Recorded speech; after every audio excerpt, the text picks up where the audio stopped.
Oi gente, eu sou a Joy, sejam bem-vindos ao canal Radar Feminino. O Dia das Mães está chegando, já é esse domingo, pra quem não sabe eu sou mãe também do Lucas. E aí eu decidi contar pra vocês como foi a odisseia do nascimento do Lucas. Porque não, gente, não foi fácil não. Teve parto prematuro em outra cidade, no meio da madrugada chuvosa e até uma suspeita de sequestro. Tá preparado pra ouvir essa história? Então vem comigo.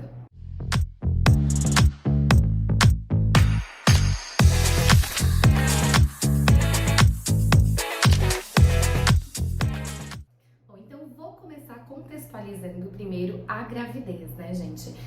Eu acho engraçado, assim, que muitas mulheres, né, quando estão grávidas, elas romantizam bastante esse momento, né? Ai, porque foi o melhor momento da minha vida, a melhor fase, eu me sentia linda, eu me sentia isso, eu me sentia aquilo. Gente, eu me sentia péssima e feia, minha autoestima lá no chão. Foi bem horrível. Mas vou contextualizar, né? Quando eu soube que eu estava grávida do Lucas, eu tinha 22 para 23 anos. E embora eu já fosse uma adulta, já formada na faculdade, trabalhava e tudo mais, ficava aquela sensação de gravidez na adolescência, sabe? Eu até dou muita risada quando eu vejo um meme de uma pessoa de tipo 25 anos falando que ficou grávida e tá se sentindo, tipo, julgada como se estivesse grávida na adolescência. E foi um pouco o que eu senti, porque eu não era casada com o pai do Lucas, nem nada disso. Embora seja uma grande besteira, né, uma convenção social, o fato de você só poder engravidar depois que tá grávida, isso na vida real, né, no dia a dia, isso pesa. Você se sente meio tipo, parece que eu tô pulando uma etapa da coisa, sabe? Não era pra acontecer. E realmente não era pra acontecer. Eu já contei essa história várias vezes pros meus amigos, mas vou contar aqui pra vocês, né? Eu sempre usei anticoncepcional, tudo certinho, eu sempre fui muito criteriosa com o horário, inclusive eu colocava até despertador, né, e tudo mais. Só que teve um determinado momento em que eu tive cistite, que é tipo uma infecção urinária, vamos dizer assim, e ela foi bem grave. E aí eu tomei vários medicamentos para controlar, né, esses sintomas e curar, enfim, a cistite. E nessa eu não me liguei e o meu médico também não me avisou que os remédios que eu estava tomando, eles cortavam o efeito do anticoncepcional. Então, não foi assim, tipo, ai, foi uma irresponsabilidade, ai, porque tem preservativo, pra quê? Ai, porque tem remédio, pra quê? Que as pessoas adoram falar, né? Na verdade, foi uma falha de comunicação. E uma falta de pensar, né? Tipo, nossa, será que esse remédio afeta? Porque era um negócio tão natural pra mim tomar todos os dias o anticoncepcional que eu nem me liguei, às vezes eu nem lembrava que eu tomava, sabe? Então, aí quando deu mais ou menos assim um mês, né, que atrasou a minha menstruação, eu já pensei alguma coisa errada, porque a minha menstruação era super regular, gente, ela vinha no dia certinho. Aí já pensei, bom, mas às vezes, né, fatores como estresse e coisas assim acabam influenciando, e eu estava num trabalho que era bem estressante, então eu meio que relevei e continuei esperando. Aí, quando chegou perto do segundo mês de atraso, eu falei, não, agora tem alguma coisa muito errada. E eu estava assim desesperada. Aí eu contei, né, pro pai do Lucas, que era o meu namorado na época. Falei, olha, eu tô com menstruação atrasada e eu acho que pode ter dado ruim aqui, porque tá muito estranho, isso nunca aconteceu comigo antes e tal. E era engraçado que chegava na menstruação, na data que seria da menstruação, eu chegava a ter uma espécie de corrimento, um escape, que não era assim, tipo, oh meu Deus, estou menstruando, mas era um sinal de tipo, está por vir. Então isso me deixava ao mesmo tempo mais tranquila, mas também preocupada, porque tá por vir e cadê? Aí eu decidi fazer primeiro de tudo um teste desses de farmácia. O pânico, né? Fiz o teste e deu positivo. Já de cara, assim, ó, pum. Olha, eu sei que eu não conseguia nem dormir de ansiedade para fazer o beta-HCG, que é o exame de sangue para comprovar a gravidez, né? Aí agendei o exame, fui fazer e eu lembro como se fosse hoje, eu abrindo o site do laboratório e vendo, primeiro, aquele monte de número que eu não entendia nada. Porque eles colocam, não sei se vocês já viram, né, um exame de sangue para constatar a gravidez, mas eles vêm vários dados, assim, numéricos, e aí depois embaixo é que vem escrito positivo ou negativo. E aí deu positivo. Gente, eu entrei em pânico, eu entrei em desespero, porque ao mesmo tempo, como eu falei, que eu já tinha uma idade bacana, um relacionamento que era estável e tudo mais, eu fiquei pensando, gente, e agora? Nossa, fiquei desesperada, inclusive no intervalo de tempo entre eu contar pro pai do Lucas e assimilar a notícia, eu também fiquei pensando como é que eu ia contar para os meus pais, porque é engraçado isso. Eu me senti como se eu tivesse 16 anos tendo que contar que eu tava grávida na adolescência, simplesmente pelo fato de eu não ser casada. Olha como isso impacta, né? Mesmo que inconscientemente nas nossas atitudes, né? Porque a nossa sociedade cobra isso, né? Que a mulher só pode engravidar estando casada. Então era muito doido. Enfim, aí contei pra ele. Foi um misto de alegria e desespero também da parte dele, porque ele também estava fazendo faculdade, ele estava trabalhando num trabalho que ainda não era assim, né? Um trabalho que ia nos dar uma estabilidade financeira. Então começa a passar tudo na sua cabeça nesse intervalo de tempo. A mulher, né? Ela se preocupa com a maternidade muito antes de fato a criança nascer. São muitas coisas que você pensa, né? Meu Deus, como é que eu vou ter um filho agora? Como é que eu vou dar uma estabilidade financeira? Como é que eu vou montar um quartinho? Como é que eu vou comprar as coisas, roupinhas, fraldas? Você começa a entrar em parafuso. Aí eu descobri a gravidez bem próximo do Dia das Mães.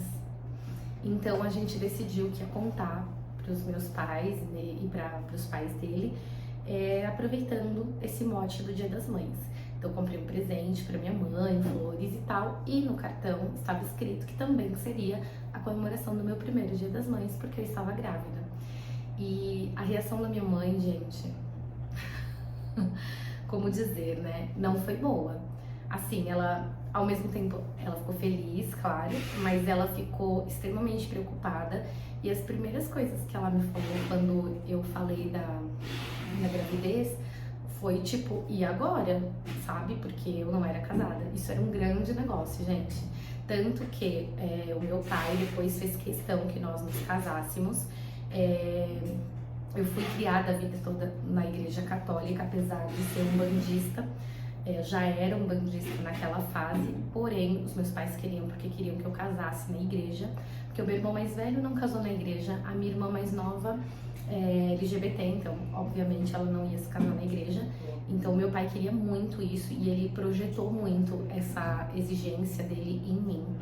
Então, além de administrar a gravidez, eu tive que organizar um casamento e organizar o quê? Ter uma casa, móveis, tudo, gente. Eu tive que organizar a minha vida em poucos meses. Então, o período da gestação para mim foi bem estressante, sim, foi bem corrido.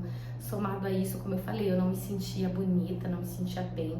Bata, gente, eu vou contar um negócio pra vocês. Eu tenho horror de bata até hoje, eu não consigo usar. Porque eu usei tanto na gravidez que meio que me traumatizou. Tanto que o Lucas nasceu, eu dei todas as batas embora. Não aguento nem ver pela frente. Eu nem tenho muitas fotos grávidas, assim, muitos registros, porque eu não tava me sentindo bem e feliz, então eu não fiquei fazendo 50 mil fotos. Ensaio fotográfico, igual as mulheres fazem hoje em dia, nem era uma coisa assim recorrente nessa época. Tô falando de 2007, né, que foi o ano que o Lucas nasceu. Não era algo muito comum fazer esses ensaios de gestação, então eu não tenho. Enfim, o que eu fiz foi organizar um chá de bebê, que esse sim foi muito legal. Eu tive muito suporte, muito apoio dos meus amigos na época. Às vezes são pessoas que hoje em dia eu nem falo, olha como a vida é engraçada, né, e nos leva às vezes para caminhos diferentes. Mas na época me ajudou muito. Para vocês terem uma ideia, eu ganhei tanta fralda que eu praticamente fui comprar a fralda quando o Lucas já tava desfraldando, assim. Quando ele tava para completar quase 2 aninhos, que aí eu tive que começar a comprar, mas eu ganhei muita coisa. Quando eu casei, a gente alugou uma casa na Vila Formosa, que é o bairro que o pai do Lucas mora até hoje. E era uma casa que nunca ninguém tinha morado, era uma casa super novinha. A gente decorou ela muito lindamente, a gente contou com a ajuda dos meus pais, dos pais dele, o ex-patrão, né, do pai do Lucas, o Danilo. Né? O Danilo é o pai do Lucas. O ex-patrão do Danilo, ele deu pra gente o quartinho do Lucas completo. Então tinha tudo, tinha berço, tinha armário, tinha cômoda, tinha a poltrona de amamentar. Então nós fomos muito abençoadas nesse sentido, que as pessoas realmente engajaram com a gente, sabe? Tipo, não, nós vamos dar um help. Nós éramos, sei lá, um dos primeiros casais de amigos a ter filho, então o pessoal realmente ajudou muito. E aí, enfim, teve o casamento, conforme meu pai quis, na igreja, festa no salão, tudo isso, nos mudamos. E aí, isso foi, a gente casou mais ou menos em setembro, acredito que tenha sido em setembro, e o Lucas nasceu em novembro. O Lucas era para nascer em dezembro, né? Então, quando chegou perto do feriado de finados, que é no dia 2 de novembro, feriado, a gente tinha um casal de amigos, né? A Fran e o André, que tem o apelido de Agostinho. Eles tinham, o Agostinho, a família dele tinha uma casa lindíssima em Serra Negra, que é interior de São Paulo. Daí eles queriam passar o feriado em Serra Negra, aproveitar que ia emendar e tal. Aí eu falei, ah, beleza. Aí eu tava fazendo, obviamente, todo o acompanhamento pré-natal com os médicos. Cheguei pra médica que tava fazendo o meu pré-natal e perguntei pra ela se tudo bem eu ir viajar a essa altura da gestação. Era uma viagem não muito longa, né? Serra Negra não é tão longe, a gente ia de carro, tudo tranquilo.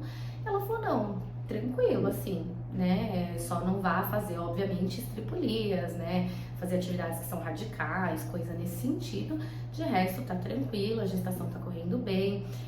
A gente, inclusive, nesse período, começou a pagar um convênio muito bom, porque a minha expectativa era que o Lucas nascesse na maternidade Santa Joana, que é uma maternidade super conhecida, né, aqui em São Paulo, super renomada, muitas pessoas têm filhos lá e tal. Então eu tava assim, era o meu sonho dourado. Nossa, o Lucas vai nascer na Santa Joana, eu vou dar pra ele o melhor acompanhamento médico que eu puder e vai ser incrível. Então tudo combinado, a médica falou que tudo bem, fomos pra Serra Negra.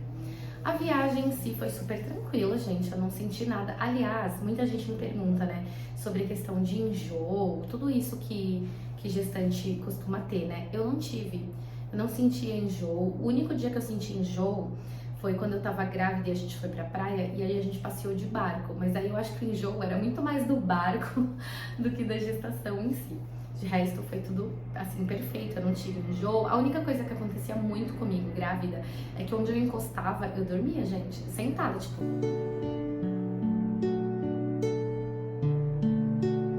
Eu dormia várias horas durante a tarde, uma coisa que não é comum na minha rotina. Nunca fui de dormir durante o dia porque eu sou muito ativa, especialmente durante o dia. E a gravidez meio que tirou isso de mim, assim, eu dormia, que era uma beleza. E eu sentia algumas vontades de comer coisas assim, mas não era, ai, desejo, essas coisas fora do comum e tal. São coisas que eu sinto até hoje, mesmo não estando grávida. Do nada eu falo, ai, nossa, com vontade de comer tal coisa, e enquanto eu não como, eu não sossego. Então, grávida também eu tive isso. Uma das coisas que eu lembro mais de ter tido vontade de comer foi torta de frango, bem aleatório, né? Mas nada fora do comum, assim, e a mãe do Danilo fez pra mim, ela era muito boa cozinheira, então tive muito suporte da família dele, disso eu não posso reclamar. Enfim, aí voltamos pra parte da viagem.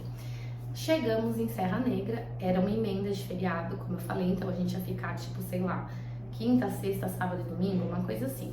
Aí, assim, no dia do nascimento do Lucas, a minha rotina foi super tranquila. A gente saiu pra andar lá na praça, fazer, tipo, coisas de passeio, assim, bem tranquilas e tal. E lá em Serra Negra tinha um lugar que vendia uns lanches que a gente amava a maionese, que é aquelas maioneses verdes, sabe, de erva. Era uma coisa que não era muito comum na época, então os lugares que tinham bombava, porque era muito gostoso, eles vendiam um saquinho assim. E aí eu lembro que eu comi um lanche desse e tal, e aí voltamos pra casa porque tava um dia assim meio chuvoso e tal, como sempre acontece no feriado de finados, né? E aí a gente foi assistir um filme. Durante o momento que a gente tava lá todo mundo sentado assistindo o filme, eu comecei a sentir umas dores. que eu não sabia que eram contrações. Pra mim, essas dores eram tipo, putz, dor de barriga, eu comi muita coisa oleosa por conta da bendita da maionese. Eu achava que era isso. E aí eu comecei, tipo, comentei só com o pessoal, falei, nossa, tô sentindo uma dor por conta das coisas que a gente comeu. Nossa, comi muita porcaria, não deveria ter comido e tal. Beleza. E as dores eram assim, muito fraquinhas. Para as mulheres me entenderem, ela era tipo 50% da dor de uma cólica, assim, era uma pontadica de nada, tipo quando você tá com dor de barriga mesmo. Então, eu desencanei, fui no banheiro e tal, desencanei. Só que, gente, à medida que a noite ia caindo, eu fui sentindo mais dores e menos espaço entre uma dor e outra. O que caracteriza, obviamente, uma contração. Só que aí o que a gente fez? A gente decidiu ir no pronto-socorro. Em Serra Negra só tinha um hospital, que é o Hospital Público de Serra Negra. A gente decidiu ir só por desencargo de consciência. Porque eu também fiquei com medo de ser outra cistite. Eu sei que tem muita mulher que tem infecção urinária durante a gravidez e é muito ruim de tratar, né, por conta da medicação e tal. Então, como eu já tinha um histórico aí, né, de cistite, eu fiquei um pouco com medo e aí a gente foi no pronto-socorro. Quem nos atendeu foi um médico plantonista lá e, tipo assim, gente, eu tenho total respeito às pessoas que trabalham com a área de saúde, médicos, enfermeiros e tal. Mas, assim, esse médico, ele estava cagando e andando pra mim. Porque eu acho que já tava no fim do horário dele e sabe aquela pessoa que tá te atendendo assim, ó? Tá bom. Ele nem me olhava praticamente. E eu é que falei pra ele, olha, eu tô com medo de ser cistite, porque eu tenho um histórico, né? E eu tô com 8 meses aí praticamente de gravidez e tal. Aí ele fez o seguinte, ele olhou pra mim, sério, ele tava assim, ele fez assim, ó. Bom, eu vou pedir pra você tomar um soro com um remedinho leve, só pra evitar essas dores, o desconforto, e aí você pode ir pra casa. Gente, a hora que eles colocaram o soro na minha veia com esse remédio que eu não sei o que é, eu sei que eu vomitei tudo. Eu vomitei o hospital inteiro. Eu passei muito mal, fui tipo, bateu e voltou. Mas mesmo assim, tinha dado uma leve amenizada na dor. E aí eu voltei pra casa. Voltamos pra casa, isso devia ser o quê? Umas 10 e pouco, 11 da noite, por aí. A dor começou a aumentar de novo. Começou a aumentar. E eu fiquei com muito medo de estar perdendo o bebê. Por quê? No desespero, eu colocava a mão assim, né, na barriga e eu não sentia o movimento do Lucas. Porque, tipo, a essa altura do campeonato, gente, com 8 meses de gravidez, o bebê chuta, né, ele faz movimento e tal. E eu não sei se eu não percebi, porque eu tava com muito medo e desespero, eu não sentia. E aí eu comecei a colocar todo mundo em pânico, o Danilo, o Agostinho e a Fran. Gente, que eu tô perdendo o bebê, pelo amor de Deus, pelo amor de Deus. Aí, o Danilo ligou para o convênio para saber se havia alguma possibilidade de remoção, né? Porque a gente viu que só tinha um hospital público em Serra Negra e tem toda aquela história que eu falei para vocês, o meu sonho dourado do Lucas nascer na maternidade Santa Joana. Aí começou o desespero, porque o atendimento, essas horas da noite, numa emenda de feriado, deprimente, não preciso nem falar, né? Deprimente. Era musiquinha de estou transferindo a sua ligação. Sua ligação é muito importante pra nós. E aí eu lá me desfazendo de dor. Gente, olha, hoje em dia eu dou risada, mas eu queria aproveitar essa oportunidade para pedir desculpa publicamente pra minha amiga Fran, porque ela tentou me ajudar e me acalmar. Só que a dor tava tão grande que eu parecia a garota do exorcista. Tipo, ela vinha e falava assim, ai Joyce, fica calma, respira, vai dar tudo certo. E eu, pelo amor de Deus, tá doendo, puta que pariu, não fala comigo. Juro, eu tava numa sessão de palavrão que é inexplicável, porque a dor, vou tentar exemplificar pra vocês como é a dor. Ela é tipo uma cólica, só que potencializada por 10, assim. Parecia que tinha alguém puxando do meio da minha barriga pra cima, assim. Era uma dor absurda. Para vocês terem uma ideia, eu encontrei conforto em apenas uma posição. Eu vou mostrar pra vocês. Então, gente, basicamente eu percebi que se eu ficasse assim, ó, curvadinha, tipo, nem muito abaixada, nem muito levantada, sabe? a dor amenizava um pouco. Então eu parecia uma senhora anciã andando assim, ó, ixi, tá dando pra ver luz tudo aqui, mas enfim. Só pra vocês entenderem que a posição era nem muito levantada, nem muito abaixada. Eu ficava mais ou menos curvada, assim, pra dor amenizar. E eu andava de um lado pro outro, que nem uma maluca naquele corredor daquela casa. Então, enquanto o Danilo tava lá no telefone, sendo transferido 50 mil vezes, tentando falar sobre remoção, eu estava em trabalho de parto e não sabia, tendo contrações. Eu só conseguia ficar curvada, apoiada assim numa janela enquanto ele estava no telefone. Essa minha amiga Fran tentando me ajudar, me acalmar e tal. E o Agostinho, tipo, com a chave do carro na mão, pronto pra gente sair correndo pra onde quer que fosse.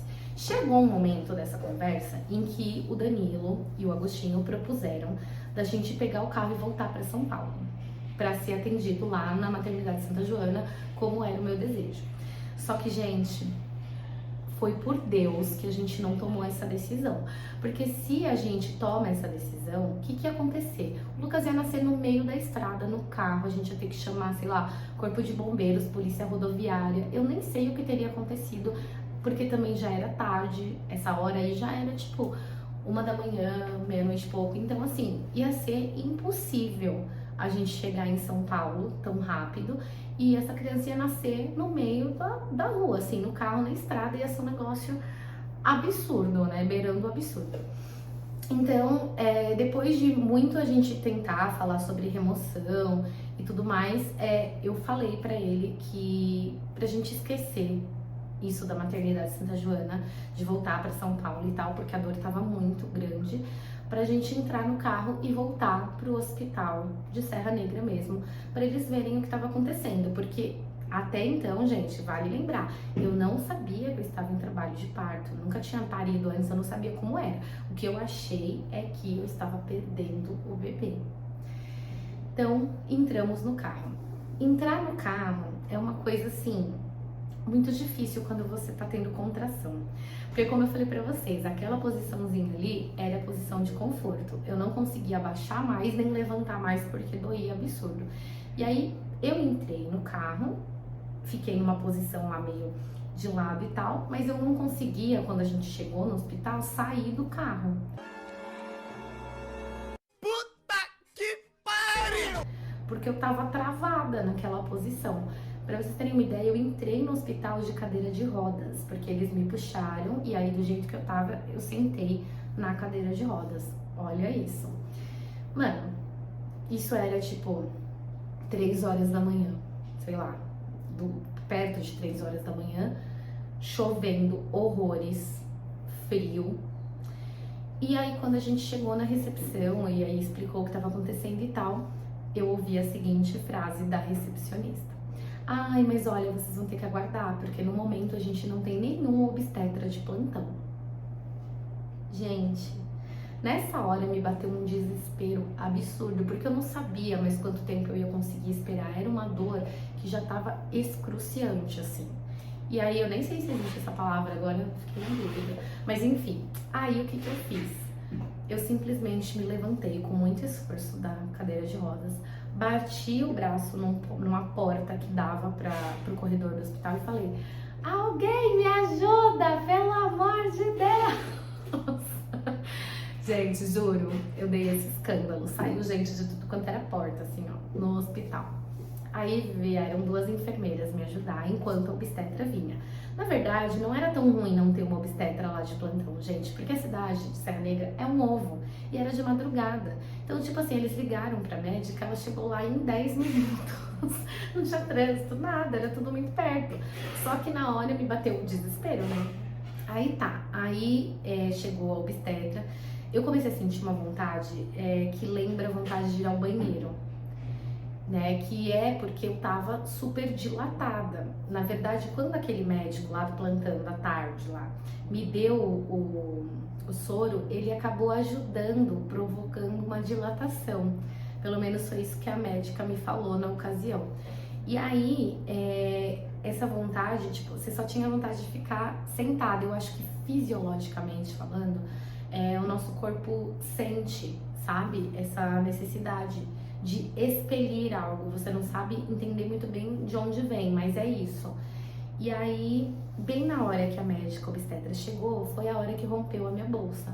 Gente, é um negócio assustador. A gente já vê em filme, novela e tal, mas a quantidade de líquido, né, quando estoura, é assustador. Você pensa, meu Deus do céu. E aí eu já naquele pensamento, né, de que tava perdendo o bebê, obstetra demorando e a bolsa estoura, sério, foi o auge. Aí beleza. Aí fui encaminhada pra sala de parto, a médica falou, meu, vamos levar ela agora, porque ela já tá com não sei quanto de dilatação, nem lembro o que ela falou, mas era isso, era tipo, essa criança está nascendo, vamos embora. Aí eu fiquei um pouco aliviada pelo fato de que, ao menos, eu não estava perdendo o bebê, ele só estava nascendo prematuramente, porque nesse momento eu tava com 35 semanas, uma gestação, né, normal, no tempo convencional, dura 40 semanas. Então, 5 semanas aí, quase um pouco mais de um mês, né, de adiantamento. O Lucas era para nascer em dezembro. Isso era dia 4 de novembro, né, a madrugada do dia 4. Aí, beleza. Vamos para a sala de parto. Gente, a sala de parto é um negócio assim, tão constrangedor quanto o exame Papa Nicolau, os exames ginecológicos, porque a cama, né, a maca, tem aqueles suportes para você colocar a perna, assim, as duas pernas, né, e ficar totalmente com as pernas abertas. E aí começou outra parte dramática desse parto. Primeiro, o Danilo não pôde assistir o parto. Lá na Santa Joana, você pode, né, ter um acompanhante com você, normalmente o pai da criança. Porém, no hospital lá em Serra Negra, o hospital público, não permitiu. Então já foi muito triste eu ter que passar por isso sozinha, assim, porque eu tava com muito medo, nervosa, era um negócio completamente diferente pra mim, né? Foi meu primeiro filho. Então, foi bem triste essa parte, mas assim, eu não tava em condições de escolher, eu não tava em condições de pensar naquele momento. Então, fomos pra sala do parto. E aí começou outro momento dramático que eu só fui descobrir muitos anos depois que isso que aconteceu lá foi uma espécie de violência obstétrica, né? Eu não fazia ideia de que isso existia, só muitos anos depois, vendo outras mulheres fazendo relatos, que eu descobri. Essa médica, ela começou a praticamente fazer um terrorismo na minha cabeça. Um terrorismo. Ela pedia pra eu fazer, né, o movimento de empurrar, né, o bebê, assim, de expulsão, né, vamos dizer assim. E eu não sabia exatamente como fazer isso, né? Ninguém te prepara pra isso. Você não sabe como funciona até o seu corpo pedir isso. E aí eu fazia, só que tinha que ser aparentemente mais forte. E aí ela ficava falando assim pra mim: vai, você tem que fazer mais força, ou você quer que esse bebê morre aí dentro? Se você não fizer força, ele vai morrer aí dentro. Aí você imagina, você tá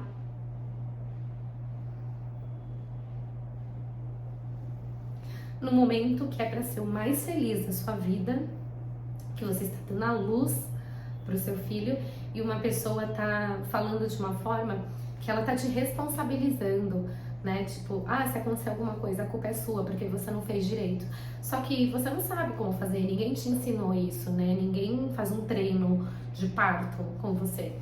Então, foi muito difícil, foi meio que na base do desespero mesmo. E aí eu fui fazendo força até que finalmente o Lucas nasceu. Sim, ele nasceu de parto normal, como vocês estão vendo. A única coisa que precisou fazer foi uma espécie de corte pequeno que normalmente eles fazem no parto normal para abrir mais a passagem para o bebê. Mas isso, assim, dá uns pontinhos de nada, e esses pontos, em tese, nem precisam ser retirados, eles saem sozinhos. Foi um negócio bem tranquilo, assim. E aí, beleza, o Lucas nasceu. Ele foi o único bebê a nascer naquela madrugada, naquele hospital. O Danilo, ele estava numa padaria que fica próxima a esse hospital. E aí ele contou a história e tal, e de repente a cidade inteira já estava sabendo que tinha nascido um menino lá, que era de São Paulo, e que nasceu prematuro e tal. E inclusive aconteceu uma coisa muito fofa, que nós, né, o pai do Lucas também é palmeirense, nós somos bem fanáticos, e aí a gente conversando, ele, né, conversando com o cara lá da padaria, contou, e aí o cara deu um presente pro Lucas, foi o primeiro presentinho dele, assim, né, de nascido, foi uma toalha com o símbolo do Palmeiras. Achei muito fofinho a iniciativa do cara. Infelizmente não conheço ele, não sei o nome para agradecer aqui publicamente, mas se um dia isso chegar em alguém lá de Serra Negra, está aqui o meu agradecimento, você sabe quem você foi. E aí, isso foi na madrugada, né? O Lucas nasceu 3h50 da madrugada, do dia 4 de novembro de 2007. Ele nasceu assim até com um peso bom, ele nasceu com 2,190 kg, então para um bebê prematuro não era algo de todo mal, mas nós íamos ficar pelo menos uma noite, né, no hospital para observação e tudo mais. Aí eu fui tomar banho. Gente, é mágico o negócio. Muita gente fala assim, ai, porque eu não quero ter filho de parto normal porque dói. Não, gente, o que dói não é o parto, o que dói é a contração, é o antes. Porque o parto em si é um alívio. Porque olha como o nosso corpo é uma máquina incrível. O bebê saiu, a dor para. Na hora, gente, é automático. Pum, parece que nada aconteceu. Então, eu fui tomar banho, tranquila, sozinha, assim, andando, perfeitinho.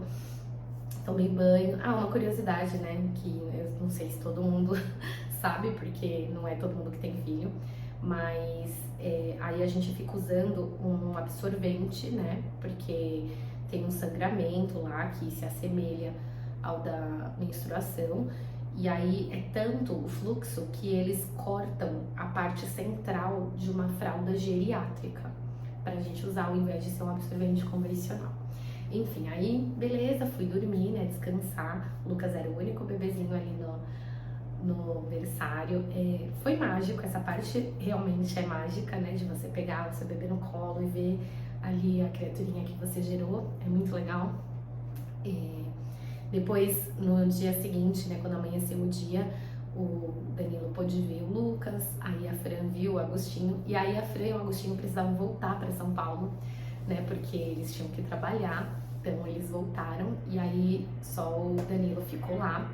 E aí, gente, veio uma parte engraçadíssima da coisa, que é a gente avisar todo mundo que o Lucas tinha nascido.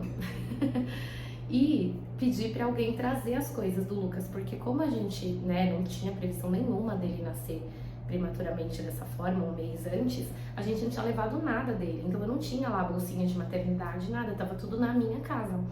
Aí eu liguei primeiro pros meus pais, pedi pro meu pai ir lá buscar pra trazer pra nós em Serra Negra. Aí, tipo, foi o auge, gente, a gente ligando no meio da madrugada pra falar que o Lucas tinha nascido, e todo mundo que atendia o telefone falava, quê? Como assim nasceu? Aí, gente, nasceu antes. Não, eu quero ir pra aí. Praticamente, se dependesse dos nossos amigos e familiares, o pessoal tinha feito uma caravana pra Serra Negra. Só que eu falei, gente, não precisa vir. Esperem a gente chegar em São Paulo e aí vocês vão nos visitar em casa, porque a gente vai ficar só até ele ter alta aqui. Provavelmente em um dia nós já vamos embora. Então, não tem por que todo mundo se, né, locomover pra cá. Aí, como eu tinha previsto, o médico disse que o andamento das coisas estava muito bom, né? O Lucas muito saudável, eu também. Então, nós tivemos alta no dia seguinte. E o meu pai é que veio nos buscar pra nós irmos e pra trazer as coisas. Aí, aconteceu uma coisa muito engraçada nesse intervalo de tempo em que eu ainda estava no hospital. O Danilo tem uma prima, e essa prima é casada com um cara que o irmão dele, né, o cunhado dela, no caso, mora em Serra Negra. E aí, quando ele soube que o Lucas nasceu e tal, ele muito cordialmente foi me visitar. Aí lá só pode entrar 2 pessoas por vez, né, 2 visitantes por vez. E aí ele foi no período da tarde em que não tinha ninguém, né, então ele chegou pra me visitar. E aí foi super legal, a gente ficou conversando, ele viu o Lucas e tal. E aí, nessa hora, o meu pai chegou. E aí ele entrou junto com o Danilo e falou, nós estamos indo lá visitar a Joyce. Aí a moça falou, não, mas só pode entrar um. Aí o Danilo, não, mas não pode 2 na visita? Ela, sim, mas já tem uma pessoa lá com ela. Aí, gente, rolou um desespero nos 2, porque, tipo assim, quem que tá com ela? Ela não conhece ninguém aqui, nós nem somos daqui de Serra Negra. Os nossos amigos já voltaram para São Paulo. E aí, nessa época, tava rolando um alguns casos, principalmente aqui em São Paulo e no interior de São Paulo, de sequestro de bebês. Era um negócio que tava mostrando na TV pra caramba. A galera entrava e sequestrava os bebês do berçário. E aí o Danilo na hora pensou, falou, meu, é alguém dando um golpe, ela não conhece ninguém aqui. Aí entrou o Danilo, o meu pai, a enfermeira e a recepcionista, todo mundo correndo assim no quarto.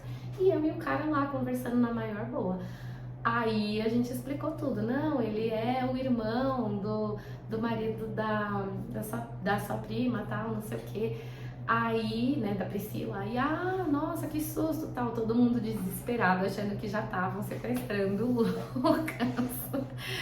Ai, olha, gente, sério, essas horas acontece de tudo, né? Aí depois até veio, nasceu novos bebês e tal, mas durante esse período de tempo aí, o Lucas era o único bebê do hospital todo.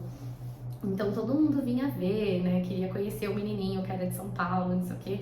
Resumo da obra, né, gente? Tudo aquilo que eu tinha planejado não aconteceu. O Lucas não nasceu na maternidade Santa Joana, que é uma das melhores maternidades de São Paulo. Ele nasceu no hospital público de Serra Negra, numa madrugada chuvosa e um mês antes do previsto.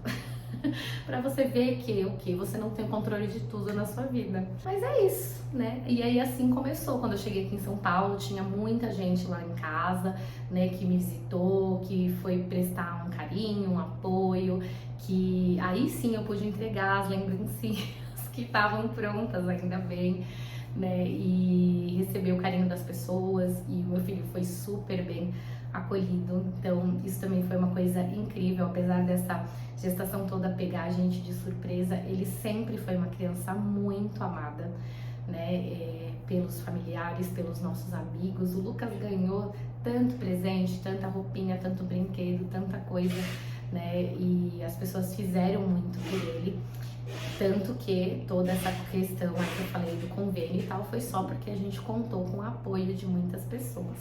Então é isso, gente. Essa é a história magnífica de como eu me tornei mãe.